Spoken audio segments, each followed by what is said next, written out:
AI art is not the boogeyman it's overhyped to be, but you're questioning yourself, and you're questioning your art, and you're questioning your future. This is gonna help you stop that. Welcome to Art Mentor. My name is Sean. And artists, I want to help you realize why you'll always have an amazing place in the world, and there's always going to be great opportunities for you, but you can't let yourself get intimidated by AI or any other influence, and that all starts with the fact that you need to realize this. So artists, I want to start off with a really hot take, which is why I think that you're fighting your losing battle with yourself, because whenever I talk to people, it always starts from the perspective of, why should I even do this? Or why should I even try when a machine can do that? Or, oh, it can do it so much better than me, it can do it so much faster than me. I'm not gonna have a place in there. What is my place gonna be? Y'all, I just wanna let you know that this is you fighting a totally losing battle, because you're putting yourself into a disempowering place there, because you're viewing yourself as lacking, as less than, as missing something, but there isn't anything missing from you, friend. Instead of you asking, why should you bother, flip that script. What can you do that AI can't do? You questioning yourself as far as what your value is versus a machine, you need to take that to a different position. You need to really realize, oh, this is what I can do. This is what machines can't do, because at the end of the day, all artwork, no matter how big or small, whether or not it's personal or it's professional, there's so much that only you can do. And it's gotta start with this. Now, let's talk about the most powerful tool in your tool belt. I'm talking, this is like the atom bomb of arsenals that you need to be aware of with yourself as an artist. And this is also gonna be why AI art is generally way less compelling than middle school artwork. And it's just because of this. When you take a look at a lot of AI art, it's going to just be images that are just vanity images. They're just pretty, they're well done, they're rendered, and you might be looking at yourself going, oh, Sean, look, it renders so much better than me, and it does it faster than me. But you know what? That doesn't matter. The number one thing that you need to focus on at all times is the narrative component of your artwork. It's all about what's the story taking place. Or if you're doing a series of artworks, what's the story being told here? What I want to push you towards is doing less vanity artwork and more purposeful artwork. Show the interactions between characters, show a story taking place, show interactions. This can only be accomplished by a human being that knows and understands the nuanceical ways in which case we can tell a story. We can tell a story through mood, we can tell a story through color, we can tell a story through the way characters interact, both explicitly but also very subtly. That's something that only you can do. This is what makes people love your artwork. This is what makes people follow it. This is what makes people curious about it. This is what makes people want to support you, because of the narrative components in it, because AI art can't tell a story because it's a machine. Machines don't get stories, do they? So I've made it this far into the video without addressing one of the worst anti-AI arguments, and trust me, I have many of them myself. But y'all, we have to stop coming at this from the perspective of there's going to be job loss. Just to be very real and honest with you, that is not the right perspective for us to take as artists. It's not the right perspective for anybody to take, because just to be honest, why does anybody big and powerful care if there's job loss? They're only gonna hear that argument of, oh, I get to save some profit, right? But hold up now, here's where I come into play.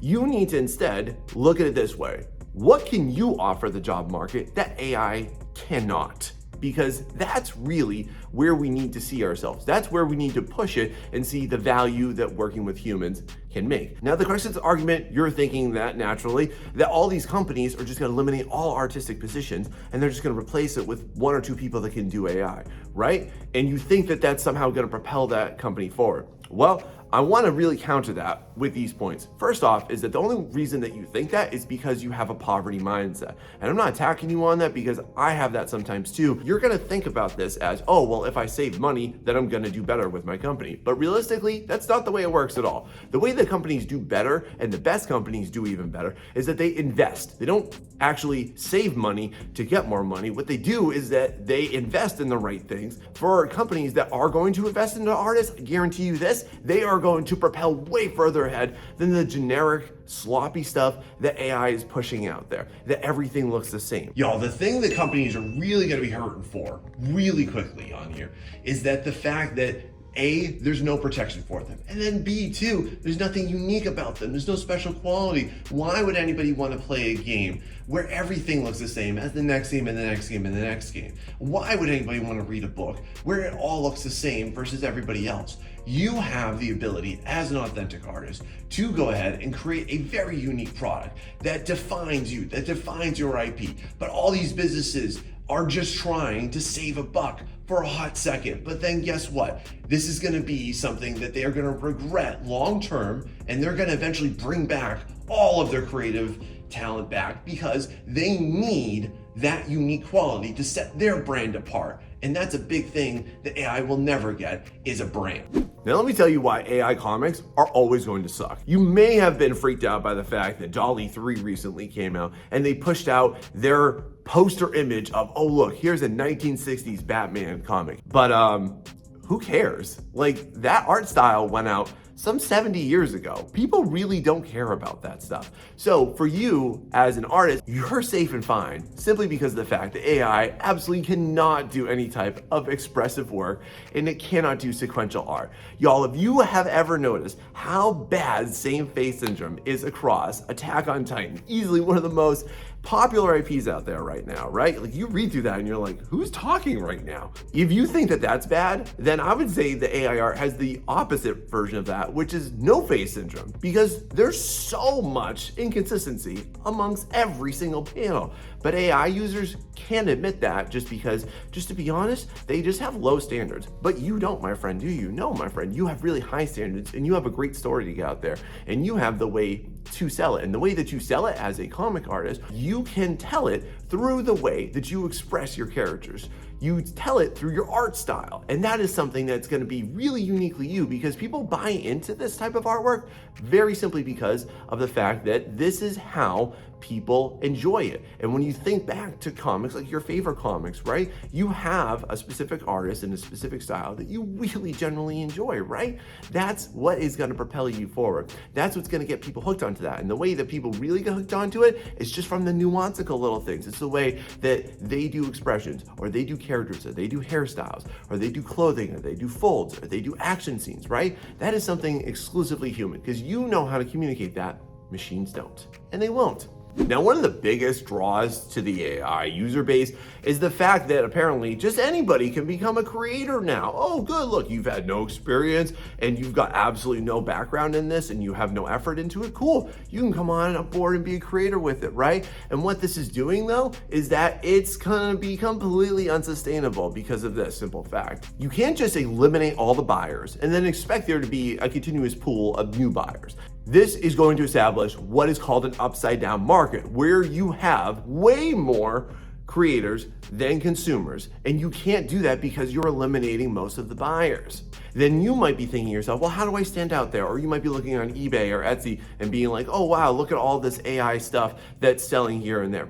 It's really not. Like, people are overhyping this, and I'm gonna say that very assertively. To you, my friend, I just wanna tell you this, that amongst all of the sameness of AI generated works, your uniqueness will shine. It will stand out because people are getting tired of that style. And I'm not speaking from my opinion, I'm speaking from clients' opinions. I'm speaking from the average audience, consumers' opinions on this too.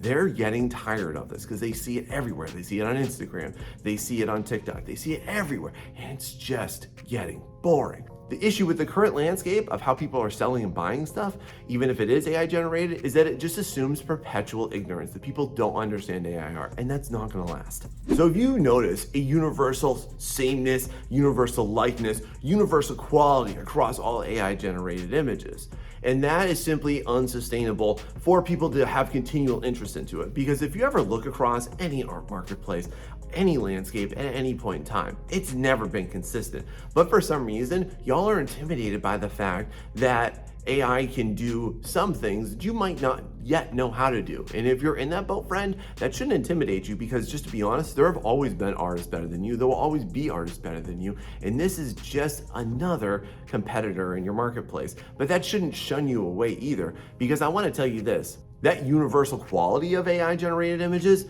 it is totally unfixable because of how it's been designed and because of the fact that it wants everything to be perfect. That's not how you work though, friend. So this allows then you to have the perfect opportunity to showcase your uniqueness. So really embrace developing yourself and your skills into eventually coming to a unique art style, developing your unique flares. highlighting your unique interests. One of the things that I think more artists need to do, and I always encourage them, is to really find what they're most interested in their artwork, and then to highlight that and exaggerate it and make that come to the forefront. Because when people compliment people with art styles, really what you're only picking up on are 2 or 3 really great things that people really enjoy about it. And that's what you got to hook on to. So especially as soon as you hear somebody say like, oh, I love your lighting, or oh, I love your expressions, or I love your mood, that's what you need to focus on. Don't worry about what AI can never untrain itself from, because it's just a popular algorithm that's specifically calibrated towards producing perfection. But as an artist friend, you know from your years of dedication to your craft, through your unwavering passions, that you know that every single time you go through your process, you have something unique that comes about it. And even amongst your imperfections, they're beautiful. People like it because it's human. Don't forget about that. And I say that because this AI process that's trying to push out perfection, it's just forgettable, but you're not. When you really get down to it though, most of the supporters of AI art are really just like an inbred family. They're just collections of the same group of people within AI communities trying to support each other. That is not sustainable, and it's also not authentic either.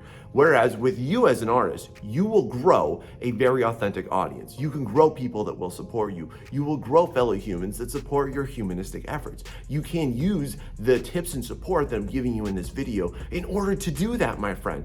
But AI users are going to create a really volatile landscape of followers to them. All of this is going to contribute to kind of an incest pool where you only have AI users supporting AI users. And that's simply because it's very cheap and forgettable artwork, and there's nothing special about it because their entire premise is that just anybody can do it. And if anybody can do it, it's just not unique. But for you, friend, you have a long-term user base who can follow you, who can support you, who can monetarily support you too if you do things right. And that is a terrific opportunity that AI users will not have long-term, because once most of them drop off, which I estimate will be in about 1 to 2 years, because that's the average span of the average freelance artist, by the way, is 1 to 2 years. Then all of yours though, they'll still be kicking around. You as an artist have an amazing opportunity to build an authentic fan base to garner genuine support for your interests. Have you forgotten about that? Now, there's been talk of a new artistic renaissance coming into play, and you might have heard of this. Have you heard of a lot of people starting to abandon digital art making in favor of traditional art making, because obviously AI definitely can't do that?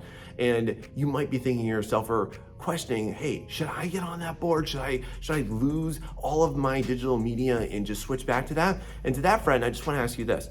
Is that aligned to your purpose? Is that aligned to your unique goals and interests? Because that's great. Like, if you really want to do that, that's amazing. Like me, myself, I'm a traditional artist and a digital artist. You're watching me digitally paint right now, but I'm very proficient in a number of traditional media too. And it's actually what I teach as an art teacher as well. But here's what I want to just caution you on, friend. If you're fleeing to traditional out of fear that you're going to be irrelevant, I'm going to say you probably still will be, because you're just making a move out of fear. And I don't want you to do that. If you still have genuine interest in digital art, that's awesome. Go ahead and do it. If you don't have the space to do traditional art and you don't have the money and the materials to do it, then that's fine. There's always going to be a place for you, my friend. You're not going to go away. So you can't forget about the things that you can do, which is developing an authentic passion for it. And through your development, through your mastery of your craft, that's where people get hooked onto it. That's where people get interested. That's what people like to follow you for, and they like to support you on too. So don't just flock to traditional media just because you're afraid of being irrelevant. You're going to only do that and then regret it and wish that you continued forward when you watch your peers. And I don't want that to be you, friend. Do you? All right, let's have a real heavy conversation right now, because you might be thinking why you need to adapt to AI, or you might be thinking why it's a necessity even, or you might be thinking you might not be able to get a job. I want to counter that.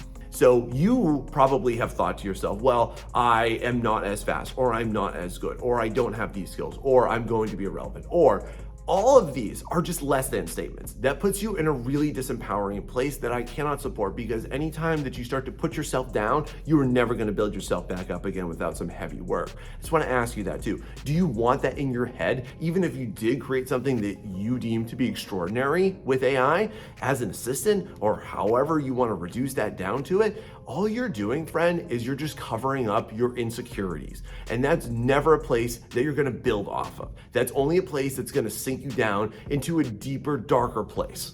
Now, have you ever heard the slogan that you need to adapt or die? No, friend. The new slogan for AI should be adapt to die. And the reason why AI users don't like us not using their silly little programs is just because they're intimidated by our infinite potential, because they're capped. And apparently, if you download Stable Diffusion, you also get a crystal ball, because this is typically when AI users say things like, oh, well, just wait X amount of years, just wait a little bit, just wait here. Yo, that is just a pipe dream. Yes, there will be some developments in there. It's gonna have some neat tricks and gimmicks, but that's all it's gonna be.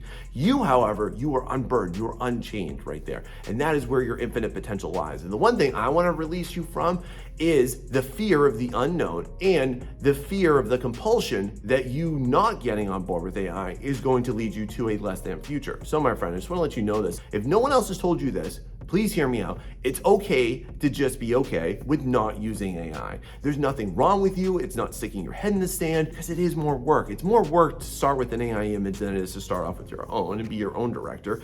But listen, just be comfortable. Be okay with the fact that that's not part of your process. That's not the highest version of your art either. And that's okay. That is not you being ignorant to it. It's not cope. That's what they love to tell us, right? And that's really just their way of attacking us, trying to make you feel insecure because they feel insecure. You ever notice that? And that's also why I will always be around here to produce these counter arguments, to produce the dismissing and dismaying opinions of AI users. And if you are on board with that too, please make sure that you like and subscribe to this channel, because I'm always gonna be here for you, friend, in supporting your genuine artistic interests. Now let's talk about why AI images are completely worthless from all perspectives here. And the reason being is just because of the fact that it's predicated on the idea that anybody can do it. But y'all, that immediately devalues it. And if you don't agree with me on this, just go ahead and take a look at any AI generated images that people are trying to sell. They're next to nothing. They're cheaper than traditionally cheap artworks there. And that's never gonna change, and that's never going to improve. Because y'all, the reason why people get hooked onto artwork and onto artists is because of the experience of actually getting in there. And the reason why is just because of appreciation. People appreciate honest interest and honest dedication and hard work. And that's something that you, as an authentic artist, you can do. You can garner that interest in it, and you can get that support for you. But AI users, they're extremely limited on that. AI support is predicated on hype. It's predicated on ignorance, but not you, friend. But another thing you need to know about, it's also predicated on a continuing support of this oppressive and violent agenda against artists, which I expose all for you in this video right here. Go check it out. I think it's gonna make you feel a lot better about the type of people trying to put you down.